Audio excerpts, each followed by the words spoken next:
Welcome in to a very special edition of Sport Ball. I'm your boy Sam. With me, as always, are my good friends Kyle and Seth. In front of me, I have three drinks, no more, no less. One of which is a tea in a Gentleloon Studio mug. Shout out Seth.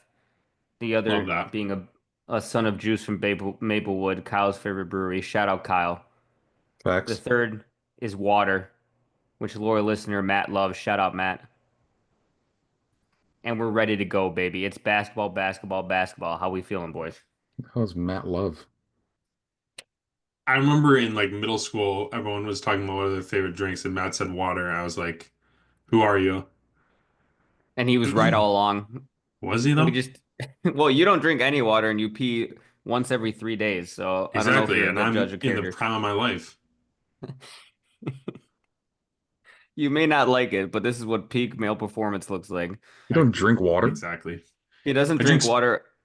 I drink sparkling water with dinner, Oh, and God. I drink beverages that contain water. I What could he swear mean? we were And I in mean, I Vegas. drink water when I exercise, like during a basketball game or something. We were in the desert in Vegas, and I swear he peed maybe 2 times the entire trip. Sounds about right. It's The trip despicable. was a month long, by the way. All right. We're here to talk basketball. We're here to talk the NBA. We're going to sprinkle a little March Madness at the end. Now, let's start with the NBA, shall we? Because it's the playoff push. There's 10 games left. Really snuck up on us, didn't it? Feel like that always happens with March Madness, where you kind of focus on that for a second, and then you turn your Yeah. attention back to NBA. It's like, whoa, season's almost done, and yet at the same time, I can't wait. 10 games is too long, honestly. I'm chomping at the bit to get to the playoffs. And it always is this time of year where like the end of the NBA is so weird where there's tanking teams, so they're playing people you haven't even heard of. And then there's teams that are resting players because they're already locked into a seed, right? So it can be a little drudge going through the end of the season just waiting for that playoffs. But it's gonna be a great playoffs, I think. Let's start with the East. Um Set your Celtics are in second, 5 games back from the Cavs at one. So likely those are 1, 2 seeds in that order. The Cavs won 16 straight and then lost four straight and then won two straight since we last spoke. Um, are they the favorites in the East in your mind, or is it still the Celtics? Seth, why don't you go ahead and tell us why it's still the Celtics? Because I know you will. I mean, I guess the favorite, like who are the favorites, is kind of more an objective question. I guess you could look at the Vegas lines for that, which I'm guessing the Celtics are still have better odds to make to the finals. Um, I'll tell you right now, they They're the do. favorite to win the East, yeah. Yeah. yeah. So right now they are minus 140 to win the conference, and Cavs are plus 175. Yeah. So, I mean, I think the reason for that is just we have been there before. Obviously, made it to the finals last year, won the championship. So a little bit more proven. And I think the concern would be that the Cavs are analogous to like that 2017 maybe Atlanta Hawks team.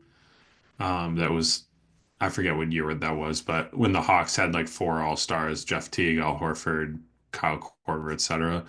Paul Millsap, I think, is the other one. And they were like the number one seed, had the best record, and then LeBron just made it to the finals like he always did.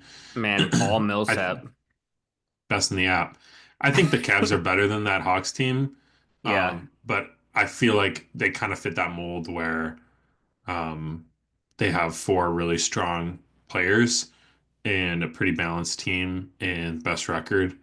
But they don't have the same playoff experience or just they don't have the battle scars that the Celtics do. Doesn't mean they can't make it, but that Yeah. would be my reason why I would favor the Celtics. Kyle, I know you're going to tell me it's the Cavs. I think for me, if I think for me the key is Porzingis. If he is healthy, and he wasn't last playoff run, but they didn't have to face anyone as good as the Cavs. If they have a healthy Porzingis versus the Cavs, I'll pick the Celtics. If they don't, I think the Cavs can beat them, and it really a lot of it hinges on that for me. Um, I'm not worried, I guess, about Porzingis not being healthy for the playoffs this year, but I think what changes the perception for me is last year, I think the Cavs were what one, definitely at least two in 3-point percentage. Um, they're not this year. They're not shooting nearly as well from three. They're a lot more Mm, streaky. One of the big benefits of Drew Holiday, right, was his corner 3-point shooting. He was always wide open in the corner, it felt like, and he was knocking down what close to or maybe above 40% from three last year. He's yeah. not this year. I don't know if I don't feel like he's healthy. Mm, Obviously, he's missed a lot of games this year too, right? So it's like while Porzingis might be healthy and you have that benefit, your best guard defender and truly even with his size, a player that's one of the best at defending at least the 1 through 4 um, for his size and his position doesn't hasn't looked like his normal self all year. And so with that, I think it would be, a 6, 7 game series, but I think I'd lean the Cavs, but I still have some questions with them too. Like mhm. Like who's their there's fifth starter? Who they closing with? They closing with DeAndre? yeah, they gotta be unless Strus is just rolling. Um, Yeah. If the Strus is but loose, it's got to be in there. yeah. But like I don't know if this kind of recent stretch, and I haven't gone back to see how many games it's been, but um Donovan Mitchell was hot for a long stretch of the year, but he's really cooled off. Like I don't know if this is just a cold streak that he's going through, or if this is a hey, we went all out to secure the 1 seed. I'm kind of feeling Yeah. those effects of that, and he's not, the typical Donovan Mitchell that we're used to seeing in the playoffs, which is weird because they're playing such a more team ball this year, which makes me think that this is just like a cold stretch that he's on, Yeah. but it's still a concern, right? He's got 10 games really to figure it out. They'll have the first round bye, but or the not the first round bye. That's the wrong sport. But Um, basically. yeah, yeah, that's true. The I first mean, seed for sure. if you're facing the Bulls or the Heat, I mean, that's basically a bye. I think I think Donnie will be fine, Kyle, when all is said and done. I've liked Donnie's season so Over his much. last 10 games, he's shooting 20% from three after Yeah, shooting he's cold. 40% the first 55 games of the season. I think it might just be that post All-Star break malaise. I think he'll be all right. And we talked about it earlier when we were talking All NBA. Like this is my favorite season of him so far. Just not that he doesn't have the same counting stats, but just leading to team winning. I mean, he knows when to pick his spots, and he knows that he can rely on Garland and Mobley to carry the Especially offense down the during stretches stretch. too. Yeah, yeah, and then he's their closer, right? Uh, I really hope we get Cavs Celtics Eastern Conference Finals. I hope no injuries get in the way. Because I think that will be a great matchup. Seth, when you look down the line, you stare at the other bench and you see the Cavs in the Eastern Conference Finals. Are you nervous? I wouldn't say nervous. Um, Respectful but confident. yeah, I mean, I think it'll be a challenge. It'll be a good series, but I feel confident that we would pull it out. Um, I think I think DeAndre Hunter is a little bit overrated as a defender. I It's think like he's he looks long. like he should be, right? Yeah. I was thinking about this the other day, and honestly, this could be completely like wrong because I haven't dove into the numbers. But I wouldn't be surprised if someone did dive into the numbers and they discovered that Sam Hauser was a better defender than DeAndre Hunter. It's just that he's white, so everyone assumes he's bad. It's like the Dean Wade corollary, right? You look at Dean Yeah. Wade, you're like, how is this guy Every so good at defense? yeah, teams over and over and over intentionally switch onto Sam Hauser and attack him, and over he does a great job defensively. And he's bigger than you might think as well. So he's got the size. I'm sure Hunter has a longer This an wingspan than email that Joel Hauser. sent you that you're just repeating to us, or Might as well Send from be. iPad. So anyways, I don't think that Hunter is like some Tatum stopper. Hmm. I think he helps, like obviously having more depth at the wing position and bodies to throw at Tatum and Yeah. Brown helps. Um, but I just feel like the Celtics are more confident now. They know what it takes to win. They've done it before. Tatum's better than ever, and Porzingis is healthy, like we've been talking about. I agree. Drew has not been what he was last year. Mm. I think injuries have played a part in that, and my hope is that he can turn it on for the playoffs. We'll Well, find you also out. have the rise of Peyton Pritchard, which, you can kind of eat into those Drew minutes a little bit with Peyton more than you did in last year's run, I would say, when he was just a half court specialist. Definitely, yeah. Yeah, Peyton has more of a workload. Um, I still think he is one player that teams try to hunt on Hmm. defense, and more He's just so so than small. anything his size. Yeah. Yeah. So we're still going to need Drew to close in most matchups. Um, but Peyton can spell him more throughout the game than previously. Let's talk about So the middle of the East. We hope we're on a collision course for Cavs Celtics. There's a few teams hunting for that four spot in the middle. We have the Pacers at four, the Bucks at five, the Pistons at six, all surrounded and separated by only two games. Unfortunately, Kyle, Damian Lillard appears to be out for the season with blood clots. Just really sad to see, and we already lost Victor to blood clots this year, and you just hope that he's healthy in general. I mean, basketball is kind of second importance with this sort of health scare, but it's a real bummer for the Bucks team and that and Milwaukee as a whole. yeah. I mean, um, what are you gonna do? It's unfortunate. Honestly, they never seem to have had any chemistry anyways, but it'll just be another excuse when they lose to Indiana in the playoffs. Oh, well, we didn't have Lillard. Oh, we didn't have Giannis last year. How many years would we have gone though and said, oh, doesn't matter, it's the Pacers. You have Giannis, you should beat them. But the rest of the team and the coaching is so bad. Now they might win 2, 3 games and we should give them kudos for that. But if they lose the series,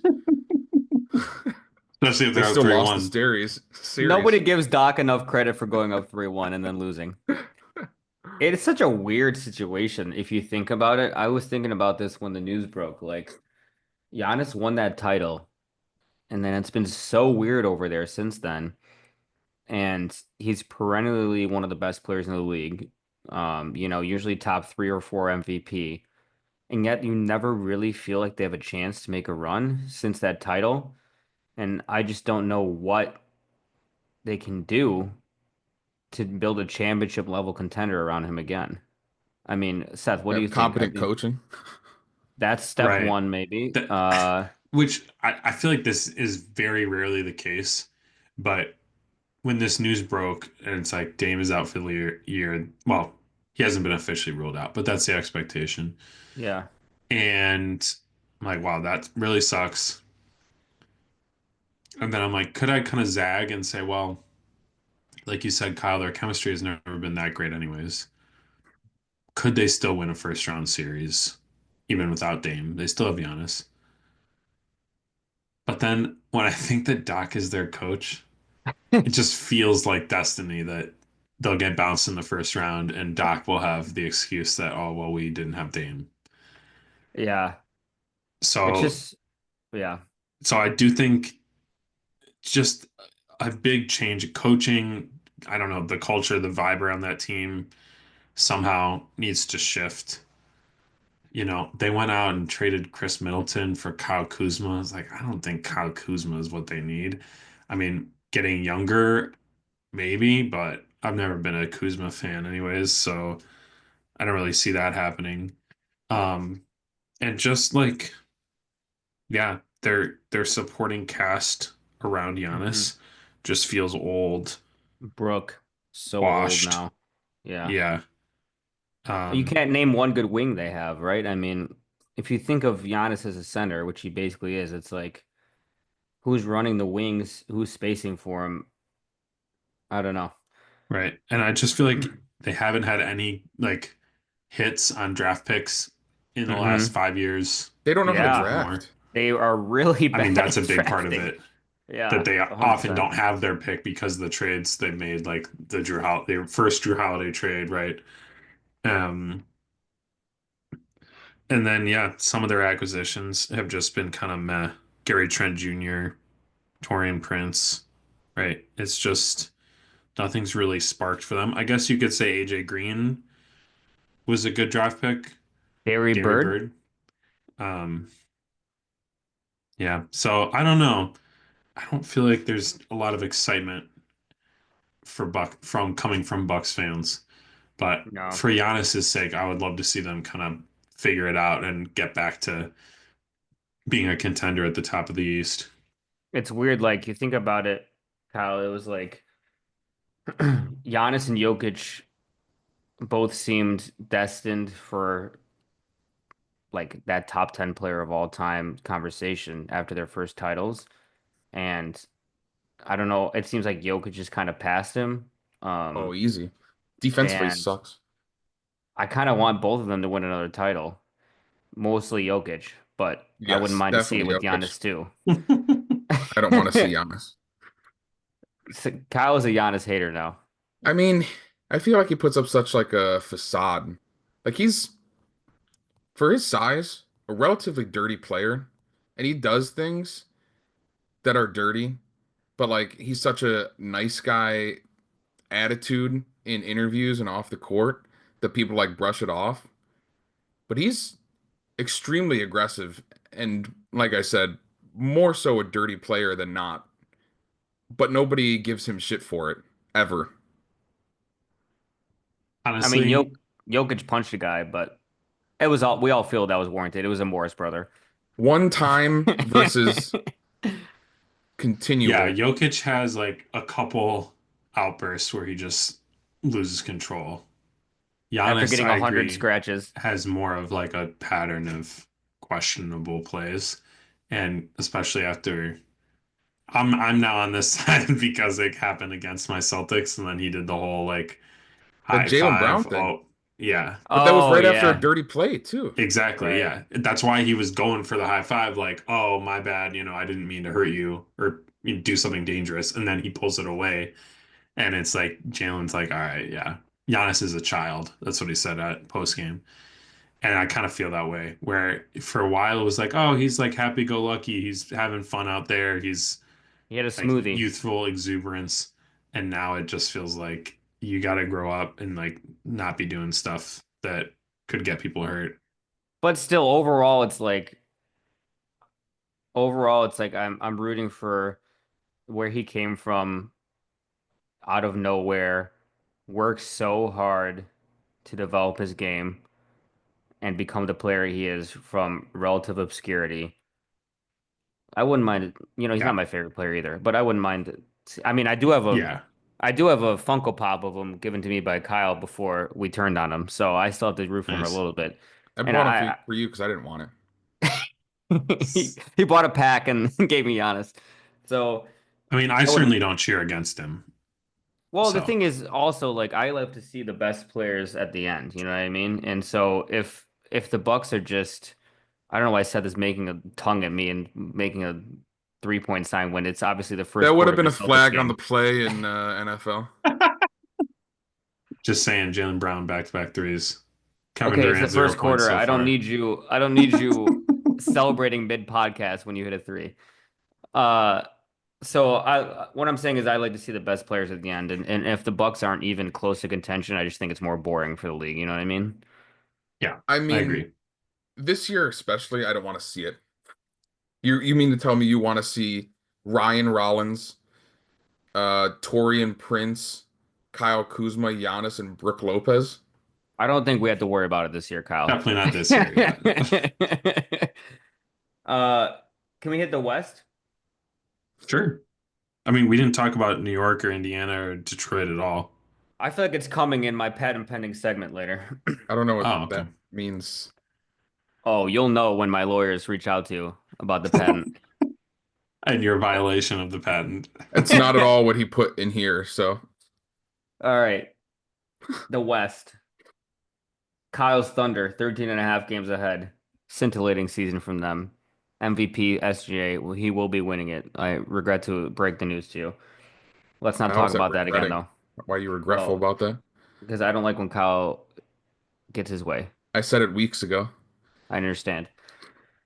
The 2 through 5 is saucy. We have the Rockets in second, the Nuggets in third, the Grizzlies in fourth, the Lakers in fifth. This is probably all going to change by the time you even listen to this because they're so bunched up. They're all 3 games apart. LeBron is back for the Lakers. He just hit a game winner, in fact, bringing him to 13 points total for the game. He almost didn't get to his 10 that he's made for 1,200 straight games, and he did and hit the game winner. After dunking Typical. on Stephen A. Smith earlier on Pat McAfee's show too. Nuggets had Jokic out. They dropped a little bit. He should be back soon. The Grizzlies He's just back hanging tonight. there. Nobody knows. Yeah, Jokic is back already. The Tonight Grizzlies, is soon. the Grizzlies are hanging in there. No one knows how. No one knows why. The Rockets are somehow still the second seed. Again, no one knows how. No one knows why. Seth, take your eyes off that Celtics game and tell me, out of that group in the West, Rockets, Nuggets, Grizzlies, Lakers, who do you like the most? And you mean in the playoffs or for the rest of the regular season? I mean, in the playoffs, and also if you had to go out to a steak dinner with the entire team. Okay, good question. Steak dinner with the entire team. I'll take Denver. Um, who do I like the most? Also Denver. But I will say, objectively speaking, I think Lakers and Denver. And this is what I've been saying the last few weeks, basically since the trade deadline, and I'm sticking to it. I think the second tier in the West is Denver, Lakers, Golden State. You don't want to go to a Obviously, steak dinner with LeBron? sure I do, but not while he plays for the purple and gold. Um, yeah, I think those 3 teams, obviously that's predicated on Steph coming back healthy, but we think that'll happen. Um, and I do still like Houston. You know, it was Kyle and I against Sam since the beginning Look, of the I regular don't not season. like Houston. I'm just saying there's a 0% chance they win the title this year. I think what you said was second round ceiling for them. Correct. Yeah. I still stand by that. Yeah, which is a hater statement, which is why we They're know that you just so hate young. I Houston. love I love all their players. Um, yeah, so I would say them. I doubt I'll be picking Memphis in the first round, but honestly, everyone else I could see. And I'm sure we should just let Kyle talk about the Clippers, but I have that later. We're looking at the top right now. Don't worry about the Warriors and Clippers. I just want to focus on the 2 through 5 right there. okay. Well, I'll just pick Denver and the Lakers for the simple reason they have by far, out of those 4 teams, the 2 best players. Mhm. I'm with you there. I think even before LeBron got injured, I was thinking things like You were thinking could the Lakers beat OKC in the Western Conference Finals was something that it just crossed my mind. Okay, I'm they not saying them, cannot, but and they can't because they don't actually have a center besides Jackson Hayes. That's become clear. I think I would have Lakers and Nuggets in a step above themselves behind OKC as the only teams to give them a real shot at this point. Um, like you said, Seth. and we've said this before, how are you going to pick against Jokic, Doncic, and LeBron in the half court in the playoffs? Kyle, are you going to talk us to anyone else in that little stretch there? Yeah. Um, it's Minnesota. I understand that they're Oh, Mm. sitting in the eighth seed right now, but I had them on a separate tier. Let's just go to that right now. In the but middle, in my opinion, they're a second tier team. I understand. Yeah. Okay. Let me just lay it out for the listeners. So that's 2 through 5, right? And then you have these teams lurking, like you guys both said, including the Warriors and the T-Wolves, right? The Warriors are at 6, the Clippers are at 7, the Timberwolves are at 8. Hmm. And so they're gonna have to go through the play-in. But they're All four three of games those back teams, from the three seed. so all three of those teams are point 0.5 games apart, the 6 through 8 seed. And like you said, Kyle, they're 3 games behind the 5. So if they can get out of that play-in, that would help a lot. There's only 10 games left. It's going to be tough. They are streaking the T-Wolves with Ant, and the Warriors are streaking with Jimmy. I mean, Kyle, you look at those that 6 through 8, and man, it feels like a couple of those might even be favorites in the first round if they're on the road. Yeah, I mean, I understand they're in the eighth seed, and I'll talk about the Clippers too, but just specifically Minnesota, they have 9 games left. Two of those games are against Denver and Memphis. Mm, They win both of those. That's massive. Then they got the Bucks now, who don't have Dame, Detroit, and then 5 of their 9 games are against Utah, the Sixers, Brooklyn twice, and then Phoenix, which they demolished in the playoffs last year. They have an extremely easy end of the year. And then 2 games specifically that'll really matter against the second or the third and the fourth seed, right, in the West. I think there's a really good chance for them to go 7-3, 8-2. yeah, And then you have Denver, who, I mean, they play kind of a gauntlet over their last 9 games. Like I said, they got Minnesota, but they got Houston as well. They got Memphis. They got Golden State. The Pacers have been really frisky in the East. They got them too. They only have 3 games against tanking teams out of their 9. So they're going to be in a dogfight in 6 or 7 of their games. Hopefully Jokic, he's back tonight, right? Hopefully he's fine to yeah. continue on, and it was just a couple week or a couple I games mean, off to kind of refresh he's got himself. 21, 5, and 6, so I think he's all right. Yeah, but they're also only up 3 against the Giannis-less Bucks. So I have him up 7 now, but yeah. okay, I mean, well they it's were it's up hard three to at play this half. game of like you don't know who's sitting like down the stretch and everything. But I think Kyle, Well, we if know I think these top teams are going to play their players, right? and if the Wolves get the 7 seed, who cares? They're playing the Rockets. You might pick them That's against the exactly it. Rockets. Right. Yeah, yeah. Exactly. Like As they don't long have as to they're not jump the to the eighth seed. 3 seed. Yeah, Yeah, as long as they're not the eighth seed, I'm pretty sure I'm probably picking them to win in the first round. that's kind of how it is in the West, and we'll go over it in my patent pending game later. But it's like if you can just avoid OKC, any one of these underdogs that are on the road could win a first game series, right? And they might even be favored, depending on which team it is and what the matchup is. Like And my they're all very Clippers, similar. my Clippers too. I mean, they're in a really similar spot, obviously. They sit one spot ahead of Memphis or Minnesota, but their schedule's insane too. Insanely easy. Like they only play the Cavs, Rockets, and Golden State, and every team besides that is less than 500 that they play the rest of the way after their win tonight too, which might, I don't know, I'd have to look again if that jumps them up to the sixth Yeah. seed or not. But I mean, we could be looking at this come the end of the season, and Clippers and Minnesota could be the 4-5, and that would be an insanely fun matchup to have. Wow, yeah. Kyle, I want you to explain to me and Seth. Me and Seth, we wander the wilderness. We don't have much intelligence. We don't know what's going on. You know better. Speak for yourself. How will the Clippers reach the Western Conference Finals despite having Kawhi Leonard, who has never made it through a playoffs healthy except the year he won the title, and James Harden, who usually has a shooting split in an elimination game that looks like a concert date? I mean, the Three rest of their three for team, 11.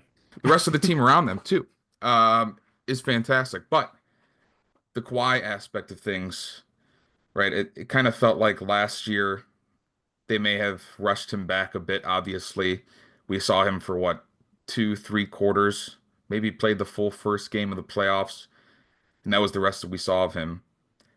It seems like this time they felt confident in the team that they had on the court without Kawhi to kind of let him get his full rest. He's played what, 28 games now this year, and he's looked incredible. He's looked better and better every single night.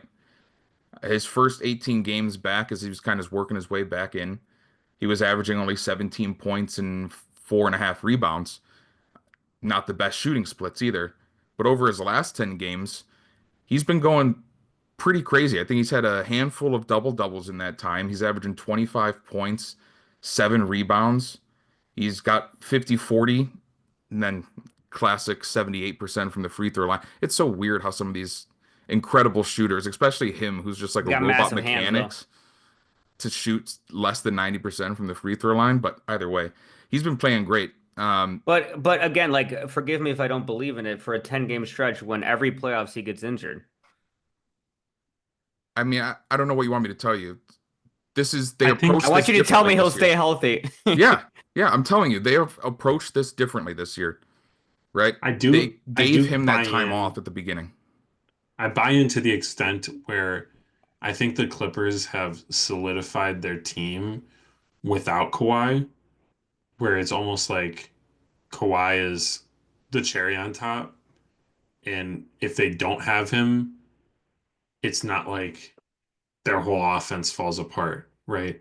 It's not that their whole offense revolves around Kawhi, and if he's not there, then they're ass. It's like they pretty much operate without him as their default. And if they have him in the playoffs, that's a bonus. And so I could see that being one hell of a bonus that just vaults them up into different stratosphere in the West. But I could also see him missing half the games in the first round and then James Harden doing his normal thing and the Clippers crater like their Yeah. franchise has done for decades. So But it's And not it's just James Harden, right? I mean, he's surrounded by shooters. Again, outside of, I guess, Kawhi and Zubac, but right, the wings are shooters. I think Chris Dunn gets played off the floor in the playoffs, most likely. Or they're just going to leave him wide open and he's going to pull a PJ Washington and just randomly shoot like 40% from three for a series the and no Grant one's going to guard Williams. him, right? So Bogdanovich is sneaky, not talked about enough pickup for them at the deadline. He had a pretty bad year when he was on the Hawks, but he's kind of gotten acclimated now to a point and kind of understands his role. I feel like he's not solely a catch and shoot 3-point guy. He's handling the ball a bit. He's averaging 2.5, 3, 4 assists a game now for them, kind of off the bench. Um, you say what you want about Ben Simmons. Defensively, I still think he's a top tier defender in the NBA. At least one, like he can defend 1 through 5, right? He knows what he's doing now. He's only taking shots and only finishing at the rim. But it allows Harden to play off ball. It doesn't rely then offensively for Harden to be the sole guy kind of creating the entire offense and taking 75% step back shots. Harden's been upping his catch and shoot three percentage as this year has gone on, which is something that he's been great at his whole career. He just never did a lot of because there was never really another creator on the team. It seems like the Clippers have both Simmons and Bogdanovich that they could trust to more or less facilitate an offense in the half court now that allows Harden to have some time off the ball, which I think allows him to kind of get into a little bit more of a rhythm. Hopefully, combat some of that, you know, poor shooting performances we've seen from him. But I just think all around, at full health like they currently are, they're one of the best teams in the West. I mean, we could say, oh, they're the seventh seed, but record wise, like I said, they're 2 games back from the third seed. Yeah, I mean, they're probably losing the first round. Let's go to my patent pending segment. Who you picking? Say it with me, Seth. Who you picking? He didn't say it with me at all. Picking. Good work. So this is patent pending. It's where I go over potential playoff matchups and you tell me who you're picking. You ready? This is where you got to put your money where your mouth is. Is this to Seth? We're going to both of you. I want you to know that. Rapid fire. So I want you to be on your toes. Seth, look up from your Celtics game. All right. In the East, I'm not going to go even bother with the Cavs and Celtics matchups. Knicks Pistons. Seth, Knicks. Kyle. Is Brunson fully healthy? See, I think I think he'll be good. And I think this might have been the perfect time to get injured, right? He gets injured right Yeah. now, takes a lot of rest, ramps up the last couple games before the playoffs, and boom, he's at full strength. Brunson fully healthy, Knicks in 7. Brunson at all Wow. iffy, Pistons in 7. Proper respect for Cade Cunningham. Seth, would you say it's a close series like that? Yes. I Defensively, think the they're a really Pistons good in team. I would pick Knicks in 6, personally. Knicks, Pacers. Seth, Still the Knicks. Kyle. Knicks as well. That's a scary series too, the way they're playing. 7 to 1? 7? I'd Both of say you? 6. I'd say 6 that one though. I don't see the Knicks playing sweeping anyone in the first round. How about this? Bucks Pacers with no Dame. Seth. Like we talked about, got to be Pacers. Doc Rivers, excuse central. Yeah, Pacers Kyle probably in agrees. 5. Pistons too? Pistons beat Bucks first round? Easy. They might Yeah. sweep them. I think I'm I'm not aligned with you kidding. guys on them. So I think Bucks lose to anyone in the first round. Then I pick Knicks against anyone, but it's close. I'm kind of with you guys there. So what if it's Pacers Pistons? If it's That's Pacers Pistons. Pistons, that's the one I haven't asked yet, Seth. That's a good. Maybe you should be running this game. Hmm. Uh, all right, Pacers Pistons. Who you got then, Seth?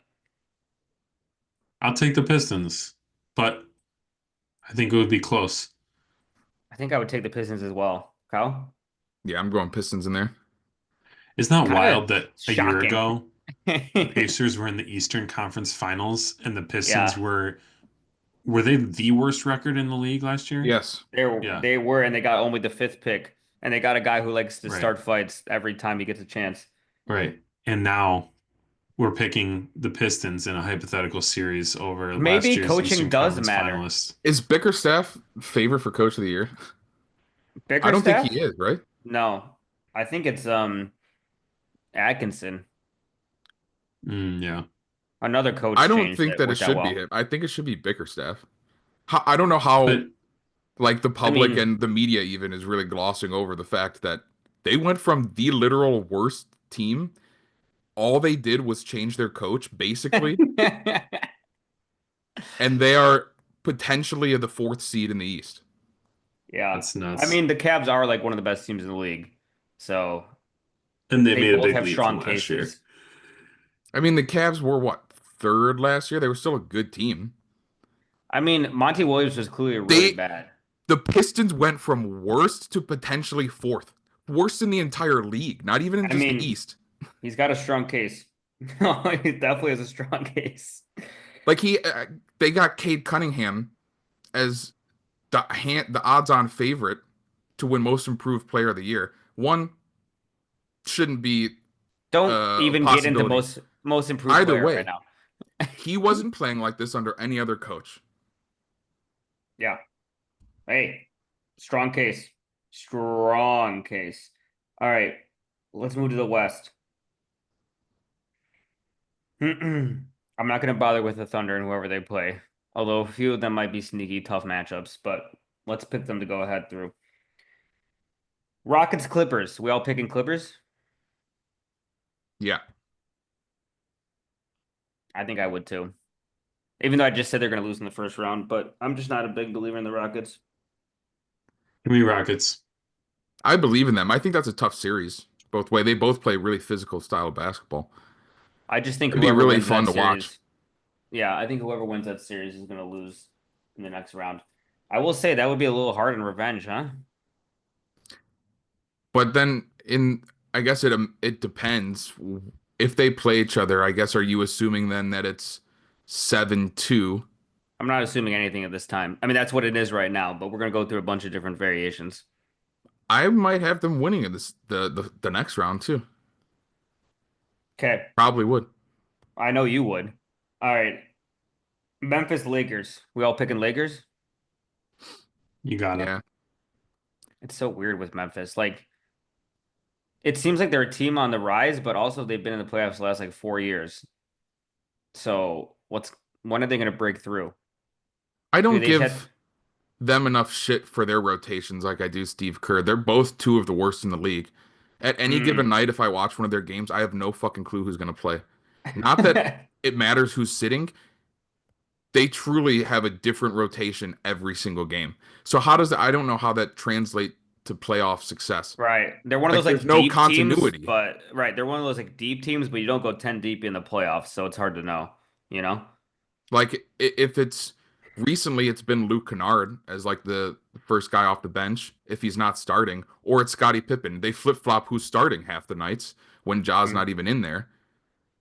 And And like Job like plays both of like those half the players are games. getting cooked by anyone on another team Yeah. that's playoff caliber. So And yeah. how much is Edie playing in the playoffs? Like depending on matchups, Edie's maybe. 100% getting played off the court. He won't see more than 15 minutes a game. He Yeah, doesn't see 15 more would than be. 15 minutes a game some nights just on against like Utah. Makes no I was gonna sense. say 15 minutes would be strong for him, I would think. Seth, this is juicy. Warriors Nuggets. Our current 6-3 matchup, it must be said. It is juicy. I'll take the Nuggets. And then mainly that's I just think that's who I would be cheering for. And I don't want to be cheering against Jokic, but it would be a tough series for sure. And I would not be shocked if Jamal Murray had a couple bad games and they ended up losing. Kyle? I would choose Nuggets too, but I would be worried about Draymond potentially injuring someone to be out at least 2 games from on the Denver side. Fair Well, we're point. worried about that no matter what. That would be like one of those series where it's like we're really getting this in the first round. Like these are two of my Hmm. I mean, when we were talking earlier, those are two of the teams we really thought could make a run at the Western Conference Finals, and they might have to match up first round. I mean, the West is just they don't call it the Wild Wild West for nothing. That's all I'll say. Okay, what about so if we're thinking Lakers first round matchups, you guys would pick them against the Rockets as well? That's a tough one, I Um, feel like. I would definitely pick them against the Begrudgingly, Rockets. I probably would, or I would pick the Rockets just out of loyalty, I guess my question is, or who would you guys even pick the Rockets against in the Memphis West? for sure. I picked him I think against the Clippers as well. I might pick the Rockets in that series against the Lakers. I think when you have the Rockets second unit matching up with the Lakers second unit, it's going to be a bloodbath on the Houston side. They the physicality and the depth of the Rockets 6 through 8 or 9 is leaps and bounds better. Like any of those players probably could or would start on the Lakers. Oh yeah. hundred Yeah, for percent. sure. I mean, Reed Shepherd would get minutes for the Lakers. For sure. He'd get minutes, yeah, but I'm saying He'd like play 30 minutes a game for the Lakers. Jabari would definitely be starting on the Lakers. Oh, obviously. Dude, they would, you know what they would do for Jabari right now? They might That's what I'm they might saying. So trade away like, Genie Bus for Jabari. and they have the defenders to kind of make Luca work one, and two, it's crazy the whistle that Austin Reeves get. It's better than some other superstars in the NBA, which I don't understand, and I don't think that applies in the playoffs. So I think Hey, they Austin contain Reeves is good. him as he's running the second unit. The thing is, no matter what happens with these matchups, four of these teams are going to lose in the first round. Thunder. Well, we assume not the Thunder, but Thunder, Rockets, Nuggets, Warriors, Grizzlies, Lakers, Clippers, T-Wolves. Four of them gone. First round, don't even make the second round. Season's a bust. It was a complete disappointment. Fans are furious. Coaches are getting fired. Yeah, it's gonna be a bloodbath in the West. Yeah, But it's gonna 100%. I mean, because those teams are not. It's not like they have a bad record or anything like you see in the East, right? I mean, like the T-Wolves are 41 and 32. yeah, they're Nine good. games, 10 games over 500. Might be out first round with Anthony Edwards. Season's a blow. Season doesn't matter at all. I mean, how do you even like live life as a Western Conference team? It's a tough existence for sure. Just gotta hope Uh, to break through one of these years, yeah. which Kyle, they sort of did last year, but fell short.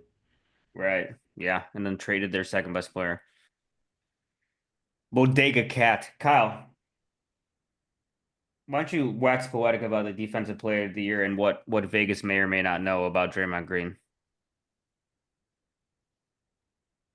I don't think Vegas knows anything besides the fact that Draymond has a podcast and went on a rant about himself, how he should be defensive player in the year of the year, and somehow jumped from probably like plus 2,000 to the odds-on favorite to be defensive player of the year overnight. But why though? I just told you why. He went on his Because podcast and spent I don't know how many minutes talking about how he deserved to be defensive player of the year, and because that is a public thing, the public heard it. Also, it's Golden State and it's Draymond and it's not Cleveland Cavs and Evan Mobley. can you read the odds right now, Kyle? I could look them up. Draymond was the favorite the other day, and I think earlier when I saw it too. I feel like it should be between Mobley and Jackson, but maybe I'm wrong about that. I mean, obviously Wemby was going to be the shoe-in before his injury. Let's see. Awards. Draymond is still the favorite. He's minus 135 to win Defensive Player of the Year. Mobley Yeah. is plus 105 now. Um, Why did Jaren fall so precipitously? I don't know. I'd have to look at his games. I mean, Draymond's in the same boat. Draymond needs to play, I think, every single game the rest of the way to be eligible. He can't take a night off. Really? I believe so. Which How is, many games has again, he played? 54, I think. It might be 50. It's 54 or 50. I think it's 54, and they had like 11 games left then. So it might be 55 now, and they have 10 games left. I mean, he I is a think. great defender, but I feel like you got to reward the Cavs for this one. To me, there's just no doubt that it should be Evan Mobley at this point. I don't know what more we could ask from him in a year without Wemby, where that's not a possibility to vote for. The Cavs Yeah, have I been don't really get incredible. the hesitation of why people feel like Mobley's not a slam dunk I don't either. DPOY player. I would vote for him. He's played. Draymond's played 58 games, by the way, so he could have missed three or so. Oh. Nicknamed the Dancing Bear on Basketball Reference, if you're wondering. I would vote for Mobley, though. I I agree, Kyle. don't Mobley Google, almost won it by the way. last year. Don't Google the dancing bear. Well, now I want to. He looks so scared right now. Just don't do it at work, All right. Um, yeah, that is weird. Can we hit March Madness real quick before we get out of here? please. All right. So, as you know, Seth and I don't follow college basketball too closely. In fact, not closely at all, you might say. There's a lot of talk, Kyle, recently about the fact that there were really no upsets. No one passed the 10 seed in the Sweet 16. The 110 seed is John Calipari's team, so it doesn't really feel like a Cinderella or a mid-major in any way. We have this new world where college players can transfer after a year to anywhere they want, and they get paid with name, image, and likeness (NIL). And so I'm kind of conflicted, not knowing too much about it. on one hand, I definitely want the players to be able to get paid because it's just free labor if they don't. These schools are making so much money off these games and these shoe deals. The coaches are making so much money, and then the players don't get anything. I mean, that didn't make any sense. So obviously they should get paid. But now what happens is a player goes to a mid-major. Let's say they go to San Diego State or whatever, right?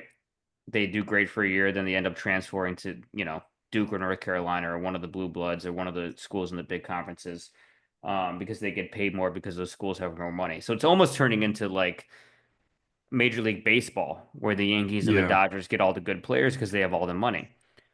I think maybe you should do like contracts where players are there for 2 years, let's say, and then they can switch afterwards, or maybe the small schools get paid some money when they transfer to big school to make it more equitable.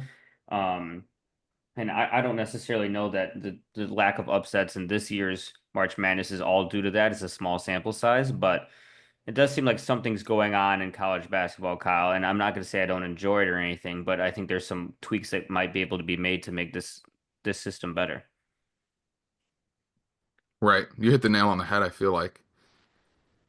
I think we're accustomed to having upsets in March Madness to some extent, and a lot of that had to do with in the past, right? These mid-major schools finding typically homegrown talent, but nonetheless, um, not 4 or 5 star talent that ends up producing at a 4 or 5 star talent level, which led to some really exciting moments and games and Yeah. again upsets. Right? It wasn't too long ago we saw a 16 seed beat a 1 seed. So now we're in this era where these kids are changing schools after every year.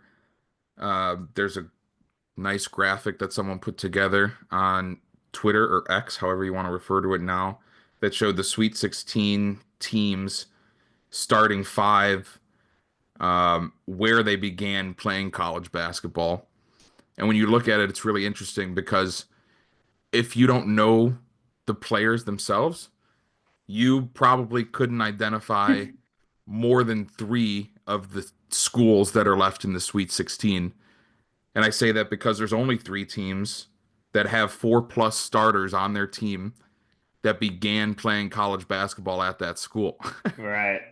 There's 8 teams in the Sweet 16 that have a player at each position from a different school originally than the Yeah. school, not that the school that they play for, because there's usually one that started at that school, but still, the starting five is a mix of 5 different players from 5 different schools. Right.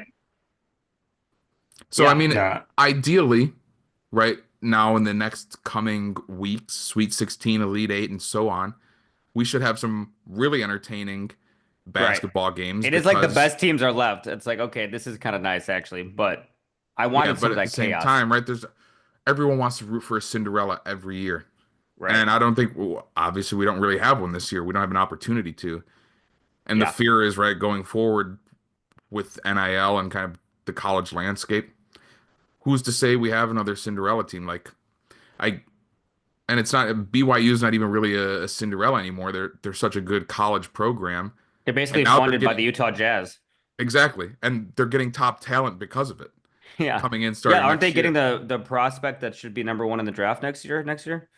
Number one prospect in college is going to BYU next year. Yeah. Yeah. Yeah. I mean, So I it's still agree with entertaining though. yeah, I agree with what y'all have been saying. I'm less worried about the upsets in March Madness part. I think that was more just a blip this year. Um, I still think there are going to be upsets moving forward. I think it's more just the lack of structure that you were talking about, Sam. Yeah, it's a free for all. Just, yeah, the fact that 700 plus players entered the transfer portal, including Scottie Pippen's son, who his team is literally still playing in the tournament and he's already left He for, said I'm out. jumping ship for next year. And it's like if you restarted the NBA but didn't have contracts or Yeah. the CBA or bird rights, any of the rules around contracts that we have, and we just said, all right, everyone pay the players what you want, and anyone can go anywhere at any time, it would be Yeah, chaos, right? And yeah, so it's not saying that we shouldn't pay players. It's just we need to have some sort of structure so that we can have a organized league. And I think it also just it detracts from kind of the heart and soul of college basketball when players are constantly moving and they're just a mercenary every year. yeah, And um, I think that's honestly one of the reasons why I've found it hard to really follow college basketball is because even in the best of times, players don't stay with the college for that long compared to the NBA, right? yeah, Best case scenario, right? They're there for 4 years. Well, a lot of the best players, even before this, were only there for 1 or 2 years. And so it's kind of hard to follow like all the teams and players. And now it's impossible. I mean, yeah, Sam, you and I watched a lot of the March Madness games this year, and constantly we would see somebody like, oh, yeah, I think I remember him from March Madness last year, but he was on a different team, wasn't he? It's like, yeah. We'd I be can't like, oh, remember. it's that guy from San Diego State. Now Yeah. he's on one of the major colleges. Yeah, So it's just um it makes it so hard to cheer for a team, multiple teams, when there's no continuity of players. I agree. And I don't think it's benefiting. I mean, obviously the money is benefiting some of the student athletes, but overall, I don't think the structure is really helping them, where it's just blindly seeking the team that they think they're going to get the most playing time for. Doesn't work out, and then they swap and go somewhere else. It's like, Yeah. yeah, what kind of life is that? I mean, maybe it could be like if a player's leaving San Diego State because they offered him only 200,000 and then he goes to Duke who offers him 800,000, maybe Duke can pay that 600,000 or some portion of that back to San Diego State to their NIL pool to kind of make it more equitable between I mean, like it's like the NFL does it, right? The Cincinnati It's funny that Bengals you and say the San Diego State is this example because their true freshman, or maybe he's a red shirt, I don't know, true freshman, I think, center, who was Defensive Player of the Year in the Mountain West. yeah, what's his name? It's something funny. It's Magoon Gwath. After they lost My to fucking UNC boy. a day later, announced for the transfer portal and is being reached out to by obviously all the top teams. 7-footer, shot blocking demon. Demon. Maybe he's going Perfect to example. yeah. Maybe he's going to the Blue Devils. Yeah, so it's like I don't know, something needs to happen to make that more equitable. But I'm still really enjoying the product. Who do you guys have anyone that you think can challenge Duke? I picked Duke at the beginning. I still am riding with them. I mean, Kyle, you know more than us. You see anyone with a shot to take them down? I had a pretty chalk bracket this year, which obviously kind of tells you the whole landscape because I'm not a chalky guy typically, but I think I He's a had, chalk donkey. what did I have? One, two, three. I might have had 3 1 seeds in the final four, Hmm. and the 2 seed, if I'm not mistaken. Um, yeah, obviously Duke has the best team. I think Cooper Flag is a generational prospect. I do have them losing to Florida, though. Um, Florida has the ability to. I'm looking at your bracket right now. You have Duke. Oh, do I have Duke? Oh, that was that bracket. I made another bracket. I'm sorry. I Oh, put okay. Duke in ours because I figured everyone else was going to pick Duke. I did have another bracket. Um, I don't know why that was questioned, but either ways, I have Duke in our bracket. That's for money, for Wouldn't you want to fun. pick somebody that not everyone's going to take? No, because I felt confident in the points prior, and obviously the championship has the Fair most enough. points. So, He's um, doing well actually, so we can't argue with his process. I had the Actually, same. he's I had the same championship in my two brackets. For ours, for money, I picked Duke. My real pick, though, is Florida. I just think they have the firepower to keep up and kind of shoot Duke out of the gym if they want to. I would love a Duke Florida final. That's what I have, and I think that would be a great game. Um, I don't know, like who can even. I just feel like none of these teams can even compete with Duke besides Florida. Not Auburn Um, can too. They've been kind of trending down before coming into the tournament, but so Janai if Broome Auburn, is yeah, yeah, he old, was kind but of he's a stud for college basketball. I don't know what he was happens kind to of him come the draft, but like what the player of the year favorite with flag, right, Kyle? Janai Broome. yeah, yeah. So you So think if if anyone's Florida gonna or take Auburn down makes it, Duke, yeah, yeah, it's gonna be another one seed. That's the yeah. problem. There's too many holes on the rest of the teams on the other side of the bracket, in my opinion.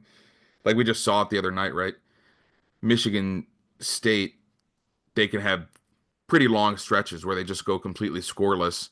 They don't have a ton of creators. Um, and so Yeah. I don't think they have anyone that's stopping, even though they have what the second best defense in college basketball. I don't know if it's enough to stop Tyrese Proctor and Cooper Flag and then kind of Swiss Army knife Josh Giddey like Con Kneppel. So It Duke's almost feels like good. Duke is like a lot of times it's just a bunch of talented players thrown together, but I watch them and it's like they actually have a good team and it seems like I don't know, they all fit together and it seems like they like play defense and like play tough and like play through contact. I just feel like they have a very good overall team, which you don't always say about Duke. They always have some of the best talent, but it's like it just feels like they can match up against anyone with this team they I have. I think that's one of the really big positives on the Cooper Flag side, right? And as to why he's a generational kind of prospect. He's not just I'm the best on the team, I'm going to take the shots kind of guy. Right. He leads them in all the major categories. Yeah. Rebounding, assists, like he's distributing the ball. Even the other game, I think he could have had last game they played. I think he could have had anything that he wanted, but like he was deferring because one, it was the better player. Two, Tyrese Proctor was on fire, right? And every single time Flag would get doubled and Proctor, for whatever reason, after hitting five, six threes already, they're leaving him wide open. So he's making that Yeah. pass to Proctor every time. Like Yeah. he's an unselfish superstar prior to getting into the NBA, which I think is going to be huge for the way he's able to integrate into NBA basketball. 100%. Seth, I feel like I'm all in on Flag Seth. I feel like no matter where he goes, it almost doesn't matter what situation. He's all about winning. He's gonna turn the cult. He's like a culture setter by himself. Like even if he goes to the Wizards or the Hornets or some I kind of hope he defunct, goes to the Wizards, dude. Wizards have been kind of fun recently. It's a weird thing to say. it would be a good fit next to Sarr, dare I say. Like a shooting big next to him could be nice. Dude, I'm not gonna lie. The Wizards have done a really good job drafting, at least this past year. They We did, can right? say questions about the whole pool thing, but there's still nights where he catches fire and he's gonna shoot or make seven threes. But the young guys, the guys that they drafted, are all kind of what you want in an NBA player at their positions in terms Yeah, of being smart basketball players that make the right play. Sarr's 100%. been playing really well. He's shooting really well. He passes very well as well. Like Keyshawn George, I don't know if anyone Keyshawn's was kind of going to have the nice. season he was going to have, but he's another good shooter from three. He rebounds well. He passes. Bub Carrington, without Bobby. uh, who just went down the other day. Keyshawn went down, but the last two games since he's been down, he's been kind of flirting with a triple double. Like they have just every position, Yeah, players that rebound, players that pass, and yeah, on yeah, any yeah. given night, any one of them could shoot well. It's almost like they have all the role players. Yeah, And they've drafted like just high floor guys who play their positions well, and it almost feels like if they get Cooper Flag, Kyle, like it all falls into place. You know what I mean? yeah, that sounds right. All right, that should do it for us. Unless anyone has any other Okay. burning thoughts. I Seth mean, you has to didn't let go. me talk about Cooper Flag at all, but I'm in as Hit well. me. And mostly that's because I'm preemptively hoping that he'll be in my Here we go. dynasty team, which guarantees that I'll lose the lottery. But here we are. The man has secured himself the number one odds for the lottery and dynasty, and we know that once again he won't get the number one pick. He didn't Since have I the got number it one odds last year, last year, though, but did he? You I had the think I second had best odds. second best odds because I lost the consolation bracket last year. Yeah, I And did. then, That was my pick, wasn't it? was it? Yeah, Oh, was it? yeah. I think that was the year before. Ah, you might be right. That was the year before. That was the Wemby draft That's correct. when I had your pick and ended up second. Anyways, we don't need to get into that. But You don't think our listeners care about our dynasty league? hopefully I too can capture the flag. Heyo. All right, well, that was our little basketball blowout, you might say. Late March check-in. Kyle, I want you to send our listeners off with something to think about this weekend as they watch the March Madness. For those savvy listeners who are looking for a fun way to make money, the Pokemon community is at its peak right now. There's scalpers galore, but if you're lucky enough to find Pokemon products in the wild, you have an opportunity at generational wealth. So next time you're at the store, Aldi's this week even, but Walmart, Target, Costco's been getting cards. You see cards, you buy them. You post them on eBay, three, four, five times your money. Easy peasy. Remember That's my that. public service announcement. Put your mortgage on them.